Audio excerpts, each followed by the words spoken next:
One of the research studies on Theracurmin was that it reduced blood alcohol content by 30% in 30 minutes. So, it's a nice thing to think about for liver health. That's actually how marshmallows originated, it was a candy that was made from the marshmallow root because it's so demulcent and soothing for sore throats. So it's an old ancient remedy to make these little candies to give to kids to help, with sore throats. So if you're going to have a forest fire around or any sort of toxins that are attacking your lungs or your sinuses or your bronchioles, this is the formula to grab. It's got some NAC in there too, which you guys probably talked about a lot last year on the radio show. And so, it's nice to have that antioxidant in there that we know is really protecting lung tissue.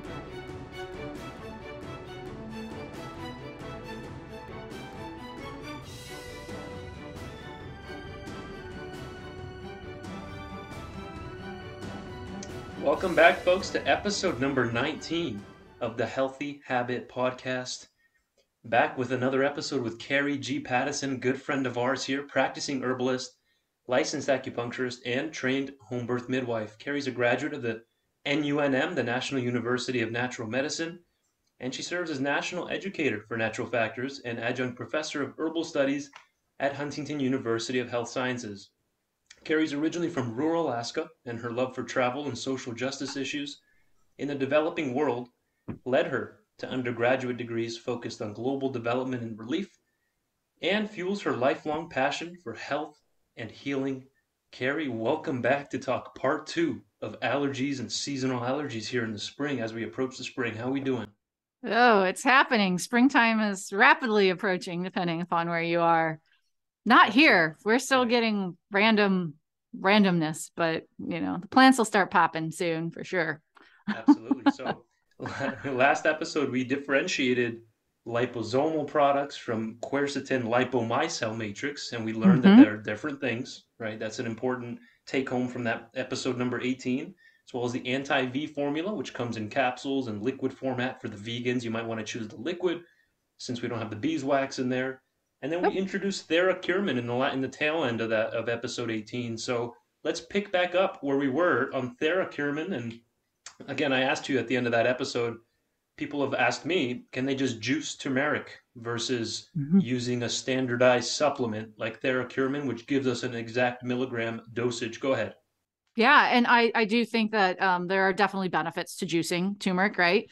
So, you're not going to hurt yourself by doing it. Keep doing it. But if we're really looking for some of those clinically researched results, then we need to have something that we know is that in that concentrated form. What's interesting about, and this is where people who are listening at Spotify, you're probably going to want to pop over to YouTube and check it out because I'm going to do some things with my hands right now. Okay. So we have the turmeric root. And what's fascinating about curcumin, we talked about this briefly last time. This is the compound that has the most research done, right? It's the thing that we think does the thing in turmeric. So we have the turmeric root, and then we have curcumin. Well, curcumin is one of 3 different curcuminoids that account for only 2 to 5% of that entire root. So this is where, I'm always educating people on what do you look for in a supplement. If you pick up a bottle of turmeric off the shelf and it says 92, 95% curcumin, that's not in its natural state at all. That has been modified in some really drastic way to get those really high levels of curcumin. I'm not actually pro that. Because I don't know if I think it's the actual curcumin that's doing the thing. Maybe it's a compound we haven't discovered yet, or more than likely it's the synergy, right? It's the entire root. So that's why I'm saying people dropping in and putting their root into their smoothing, things like that. Great. You're getting all of those benefits from the turmeric, but we really do need to get, a certain milligram amount of the curcumin in order to get the benefits. So 30 milligrams of curcumin, if you think about a root being only 2 to 5% in there, that's a lot of roots to get to that 30 milligrams. Right. So that's where something like Theracurmin comes into play. It is the full root, but it's been micro ground down into these really fine particles that then we can absorb. That's why we know it's the number 1 absorbed form. It's 100 times smaller. The curcumin particle is 100 times smaller than standard quercetin or standard curcumin. Standard curcumin. So when we talk about absorption issues with curcumin, it's because we can imagine the particle sizes this big, right? And we have our gut barrier, all of the cells, and there's actually, there's just one cell line in our gut before it gets into our bloodstream. So it's a really, really important barrier. But there's just a little passageway between each. And we have this huge, big compound that can't get through. So this is where we do things to help with absorption. So I know one of the favorites out there that a lot of companies use is BioPurine or black pepper. And it does absolutely help with absorption. But what black pepper is it's an inflammatory herb, actually. What it's doing is it's going into the gut and it's tickling everything, all of those gap junctions to make them bigger, to where then that particle size can pass through. Well, that's awesome. But you've also just created a leaky gut situation, right? You've created a situation where everything else that's not supposed to be getting through there is getting through there. So that's the magic behind Theracurmin, is that with the curcumin particle being 100 times smaller, we don't have to mess with the gap junction. It's just going to pass through those cells. For Phoenix folks who are listening in the Phoenix area, or anywhere else in the country where you're dealing with heat and things like that, another brilliant thing about Theracurmin is it's heat and light resistant. So you can leave it in your car and know that you're going to be able to take it. And this is actually not something that's typical for supplements, right? It's a really unique kind of aspect of it. My favorite thing about Theracurmin is, especially for people who can't do pills, pull the capsule apart and all those granules will immediately disperse in water. It kind of looks like Tang, and it's tasteless. That's the other thing. So I put it in my drinks. I put it in my soup. Put it in water. I have some pets that it goes in their water and they drink it because I know how beneficial it is for them. So, it's a really great way of getting it, even, supporting oral health, because like we talked about on the previous episode, plants don't do just one thing. And turmeric, most people are thinking about it from an supporting a healthy inflammatory response, but it is actually also great for the immune response. And it really is a kind of, it deals with bad bacteria. So I really like people swishing it when they have oral things going on. It's great for that. And it's nice because it's tasteless. So, but it comes in capsules, soft gels, is that right? Capsules. So you just open it up. You just open it up and yep. And it's in a colloidal suspension. So people are going to learn about colloidal, what that means from a chemistry standpoint. And all that means is that all of the compounds are in perfect symmetry with each other. So you'll see it dissipate in the water. Whereas if you took, I'd say people at home, if you have that 92 to 95, standardized turmeric and it's in a capsule, pull it open and drop it in your water. See what happens. You'll see it's just chunky and it floats on the top and eventually it'll fall to the bottom. Whereas Theracurmin dissipates throughout the entire water and you'll have this beautiful orange colored thing that you can drink. Yeah. Yeah. It's really cool. Taste, really. Yeah. No, it doesn't. I remember one of the trainings you provided for us and our staff here. We tried it. Remember that? It tastes samples? Yes. Yeah. You passed that around. You couldn't taste it at all. It just looks orange. It's like it just looks orange. Almost like it kind of tricks your brain into thinking it's something else, but then you're like, So yeah, I really love putting it in cocktails. One of the research studies on Theracurmin was that it reduced blood alcohol content by 30% in 30 minutes.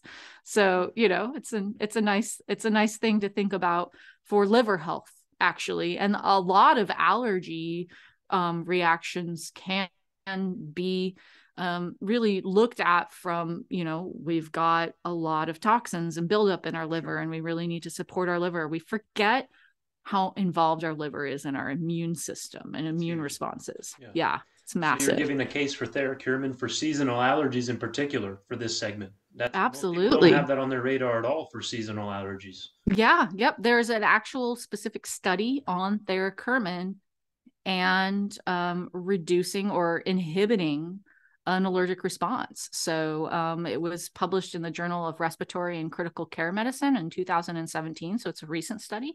And it's really cool to know that there is clinical data behind these things. That's why I love having you on, because we're learning not the typical uses for curcumin and other herbs, like just for pain or inflammation, right? It's going to be helping with allergies. I mean, that's first Yeah. to my knowledge. So that's really cool to learn, Carrie. Thank you. And Yeah. again, folks, Stan, the demo man's in house Tuesday through Saturday. And he's like, make sure you tell him, Dr. Dayan, he's got deep discounts here, folks, on Natural Factors' wonderful product line.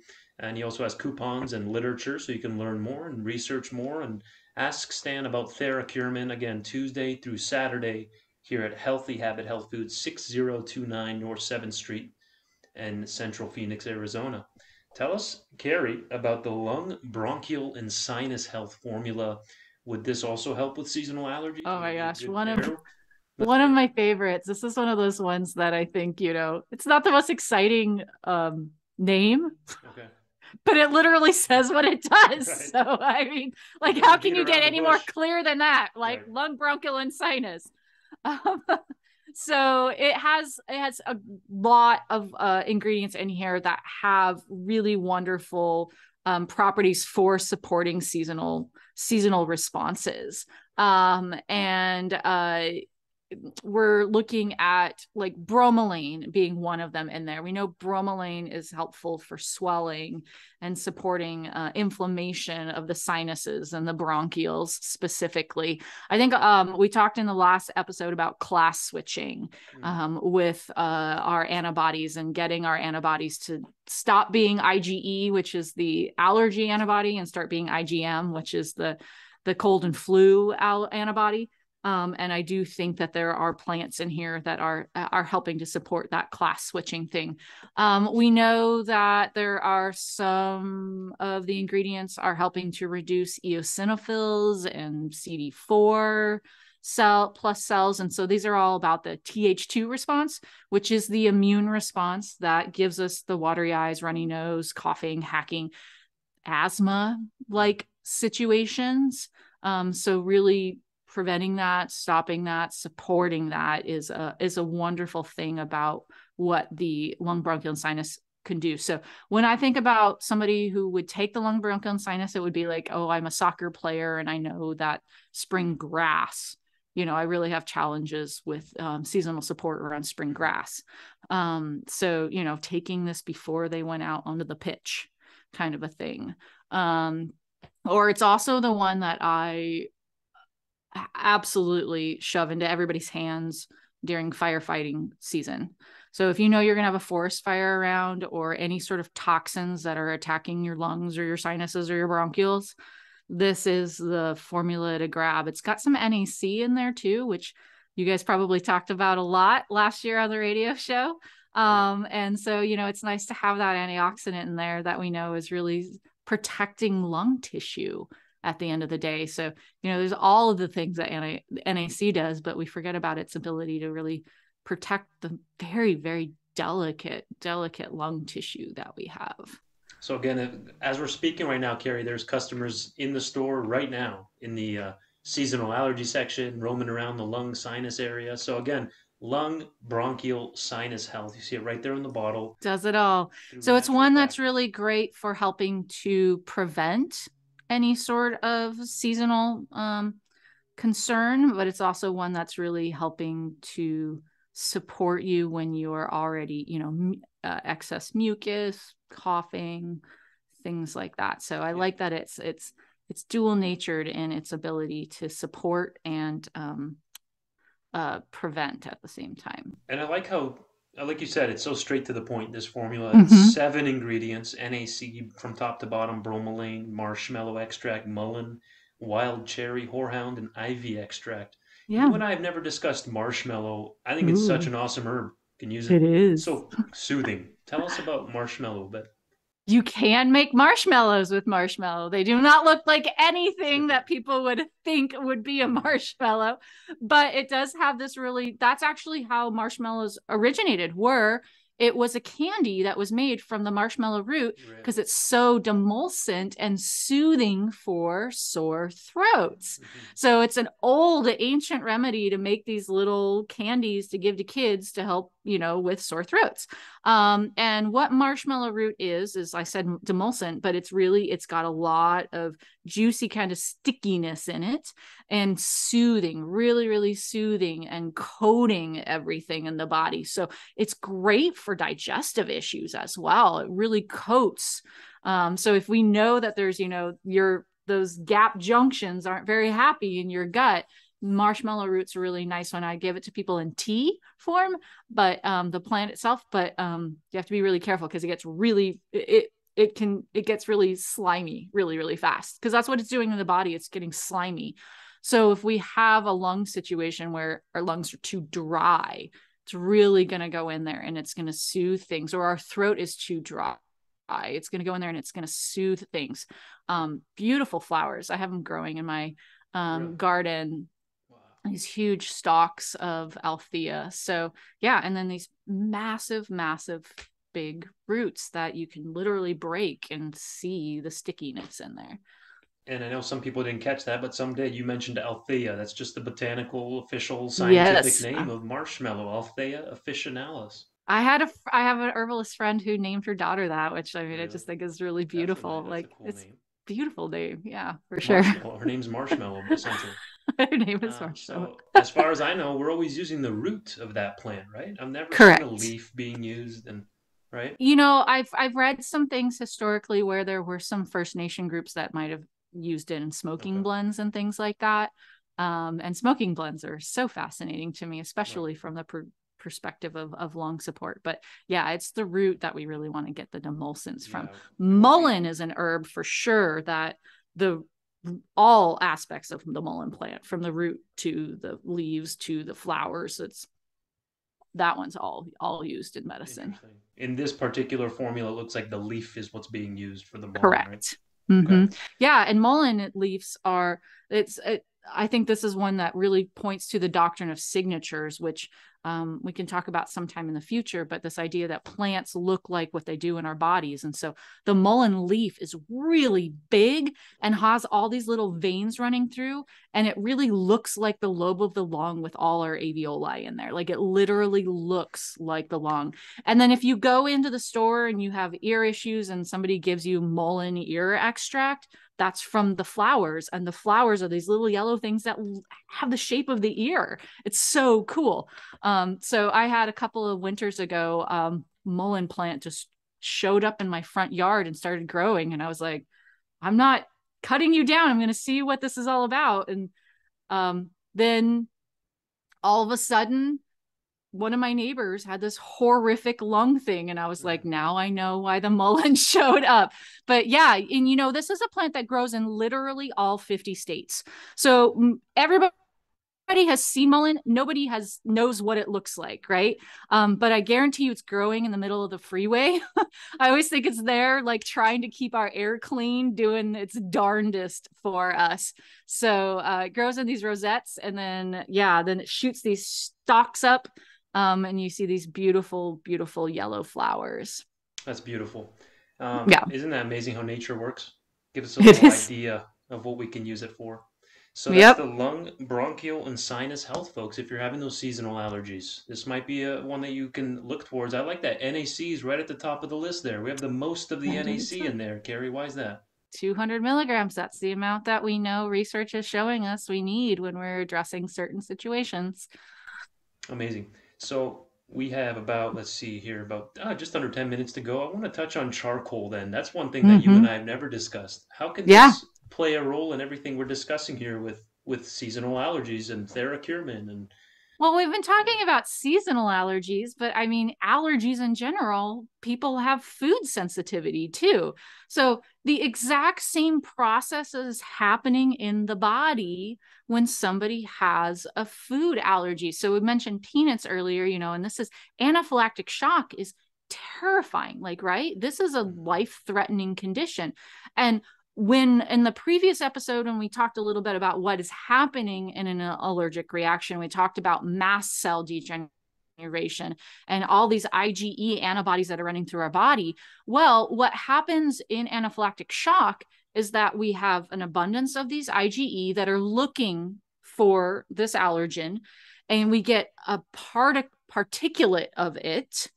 And every single IgE in our body says, mast cells, throw out your toxins. We got to kill this parasite. And so all of a sudden, and like histamine, like I mentioned earlier, is just one of a category of toxins that are being released.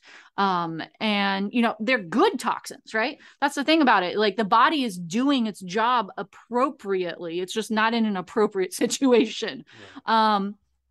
So it's an exaggeration. It's an overreaction. And so what happens in this anaphylactic shock is that, boom, all of these mast cells throw out all the toxins all at once, and our body is just ripe with them. And that's where we get these life-threatening situations. So the idea is, how can we prevent that mast cell degeneration? How can we prevent the IgE from building up and all of these things, especially with food allergies? So I really like charcoal as something that you can utilize for dealing with any sort of gut-related trauma, is a good way of saying it, right? You ate something bad, or that you're about to, Montezuma's revenge kind of a thing, right? So it's really great for addressing I always take it when I'm traveling. Like if I'm overseas anywhere, guarantee you I have charcoal, because as soon as I feel like, oops, something's going on in my belly, I'm going to start taking it, because it actually is the charcoal itself, and the way it's processed is really unique. We can't just like pull it out of a campfire or something, right? Okay. But it's got enough of these little kind of spots inside it that it's like Swiss cheese. And into those holes, all of the toxins go, and then they're held in there, and we can eliminate them.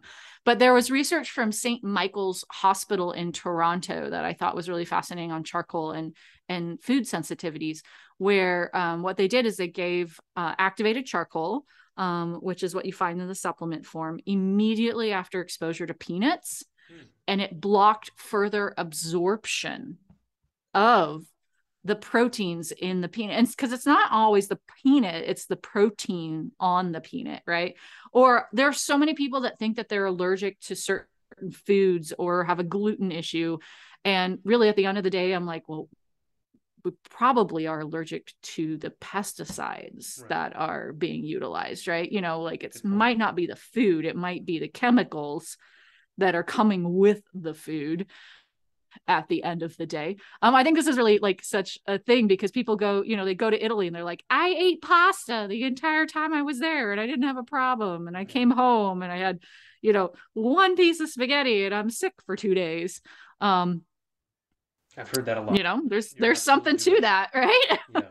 Well, I've heard but, people have gone to Belgium and they've had croissants, no problem. And yeah. Yep. And then they get on the this is the one where they get on the airplane and they're like, oh, crackers. And then they're like, oh no. Yeah, it's heartbreaking, actually. I mean, it's really, you just want to fly those croissants in from Belgium. Let me quickly summarize that then, if I'm understanding it correctly. You said charcoal has like these pores in it, right? It's like porous, it's a porous molecule if you look under the microscope, and then that's sucking in all the toxins and offending agents and helps us carry that out through the bowel movements and urine. Is that a good way to look at that? Yeah, and you get rid of it, and really what it's going to do is it reduces the severity of the reaction that your body was going to have to whatever it was that you consumed. So, anytime you get into anything that you're like, oh no, what did I just eat? This is going to be a problem. Charcoal is your best friend for that, for sure. Okay, and so how would one take that? Like 2 capsules, 1, 3? How would you go about that? I can't remember what we say on I would just follow whatever the bottle says, because the bottle lays it out really, really clearly on how much you take. I can't remember. Perfect. If you scroll down to the bottom, I think that there's one that says like recommended dosage. Yeah, there you go. 2 soft gels 3 to 4 hours before or after meals. take no more than 3 consecutive days on the charcoal. And Yeah, because it's really powerful. It is cleaning you out. So that's yeah, where, if there have been times where I'm in a village somewhere and I'm going to somebody's house to eat, and I have to eat the food because that's what you do, right? You can't turn down anybody's food, and I would take charcoal as a preventative measure beforehand. amazing. And we're looking at the natural factors activated charcoal, which relieves excess gas and bloating. That's one use of it, among the others that Carrie just mentioned. We get about 500 milligrams, half a gram per serving. And this is Mm-hmm. coming from coconut shells. Yeah, Interesting. no. How does that Yeah, work? and which is one of my preferred ways to get it, because I think it's sustainable. There's some really nice things about the coconut shells as well. So Perfect. Thanks yeah, for that, Carrie. So we're yeah. coming to the tail end here of episode 19 with Carrie G. Pattison, part two of our seasonal allergy discussion. What's a good recap? What can we take home? We mentioned the Theracurmin at the end of episode 18, as well as the beginning of this episode, the lung, Mhm. bronchial, sinus health, and then, of course, that activated charcoal product. Give us a little recap, Carrie. Well, all of the products that we talked about today are really about helping to support, stop, alter, calm an immune response, an exaggerated immune response, because that's all an allergic response is the body doing its job aggressively. So we also, I think, a lot of the things we talked about, which we didn't touch on today, these can actually help support the damage done by, certain types of pollens. These pollens can have really big barbs on them and cut into the mucus and things like that. So I think as a lot of people have allergies, and then they end up with, sinus issues because it's really damaged the tissue. So, looking at how supplements can really be incorporated into your everyday routine, or something like the quercetin lipomycel matrix can be, or the lung bronchial sinus, where they actually everything we talked about today Mm-hmm. in the midst of something, when you're really feeling like you walked outside and oh my gosh, it is springtime out here, I am struggling, try and grab those supplements that you probably already have in your house, you've had for a while, to help with immune support, and attempt to utilize them in a new way. Thank you so much, Carrie. Naturalfactors.com, everybody. Naturalfactors.com. Enjoy your time off the grid there in the cabin. Thanks, I will. We All right, appreciate see you. you guys next time.